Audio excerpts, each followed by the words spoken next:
Hey, it's AJZulu here, and welcome to this other video discussion on how to improve rank games.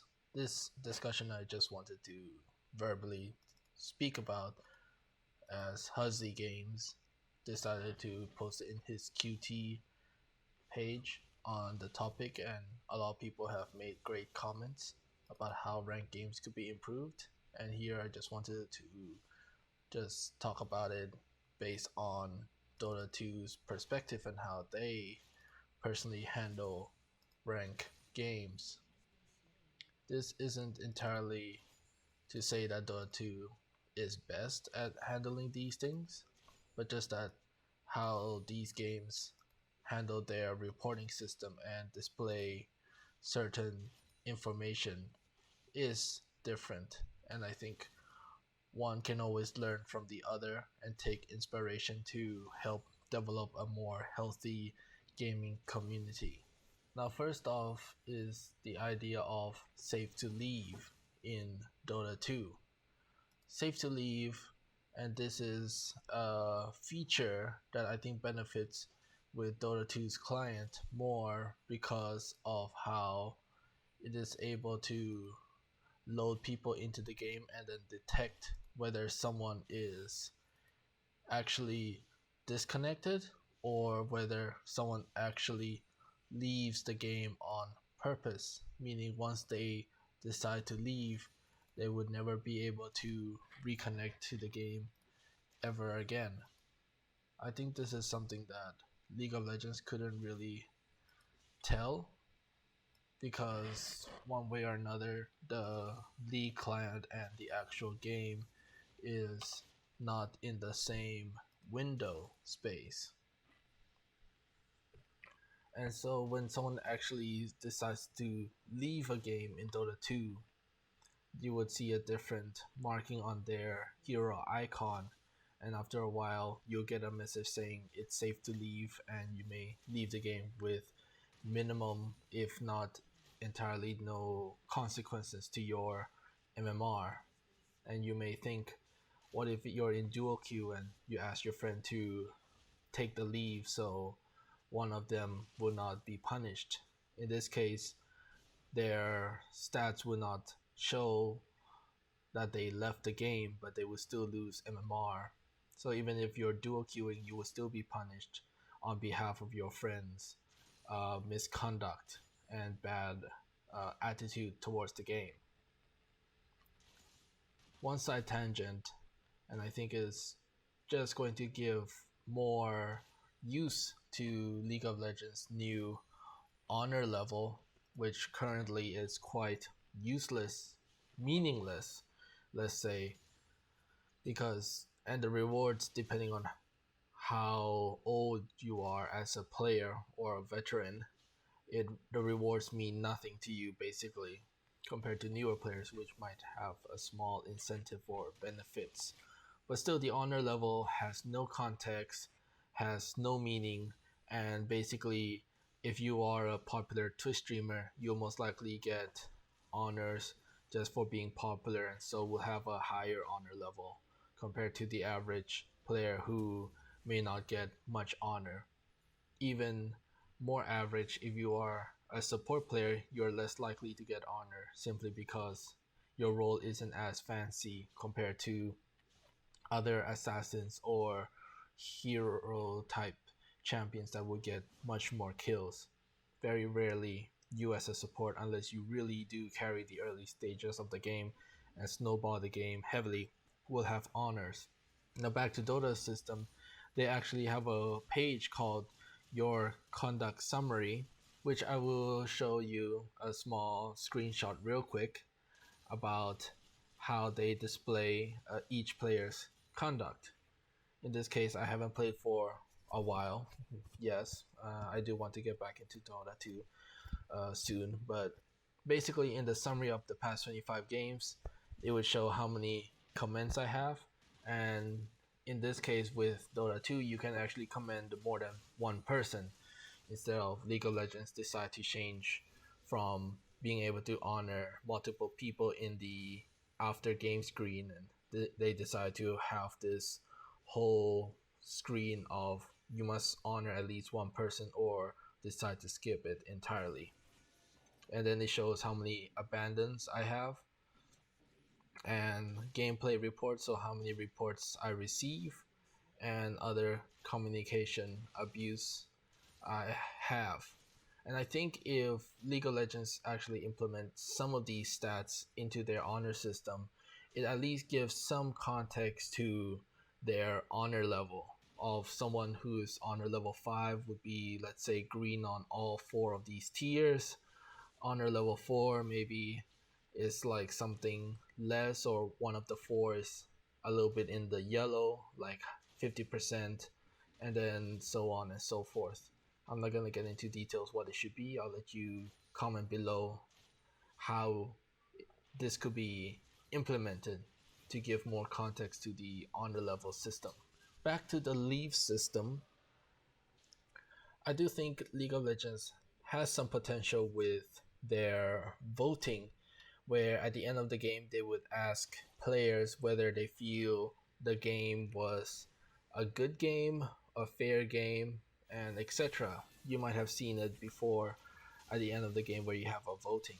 And I think that is a proactive feature that League of Legends is doing. And I think we could just push it a little bit further, where the questions being asked could be asking about the previous game, about certain player conducts. So at the very least, the game can detect certain players' attitudes. This is most clear first with how people chat in the game, but it's much more difficult for an AI to detect context in someone's chat. Whether we can just say someone used a swear word first. Let's not say toxic, because an AI wouldn't really be able to tell exactly what toxicity means. Let's just say swear words and certain keywords that we know are most commonly used in people who are being toxic to one another. So the AI may detect that someone is being toxic, and at the end of the game, there will be a vote whether or not the other players feel like there was certain toxicity in the game or not. Maybe the person who's chatting is just sort of using swear words against themselves because of a bad play, or using swear words in the context of the situation of the game itself, that they are in a bad situation, and not directing those swear words against another individual. And so the people may vote off like, oh, the swear words isn't being toxic to any particular person in the team, and so we all move on to the next game. But if people in the team does vote that yes, the toxic words are being used in a harmful way, then a follow-up question would be then to ask like, who's actually using these toxic words in a toxic manner. And I think that's just an interesting proactive thing that Riot could do and add to their end game screen for people to regulate one another, instead of requiring the players themselves to be reporting. For maybe most of the case, people don't actually report and just simply move on with their game and ignore whichever toxic individual, knowing that even though they do report, it's not going to do anything. So I think Riot's doing this proactive choice of having the people vote is at least is a one step forward for them to say, oh, we're trying to sort of punish those who deserve to be.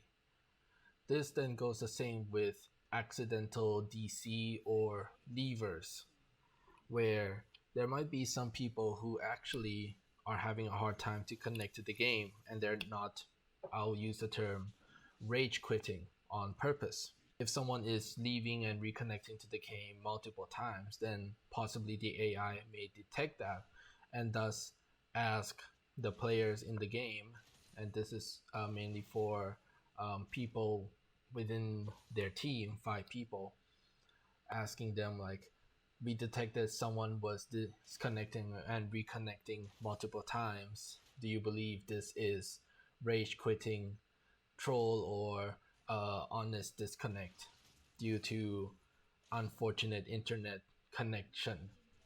And so people may vote, yes, this person isn't really trolling in the game or isn't running it down mid or feeding per se, but they were disconnecting often, and it must then be because they are having a bad connection, versus maybe someone who's feeding on purpose and then they're also flaming and then they are rage quitting, etc., in which case the other players in the team may vote that this person in particular is sort of trolling on purpose.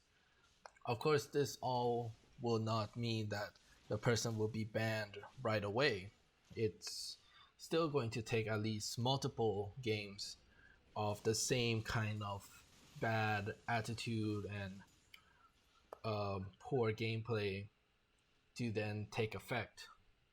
I'm sure most people may have bad games from time to time and shouldn't deserve a ban per se.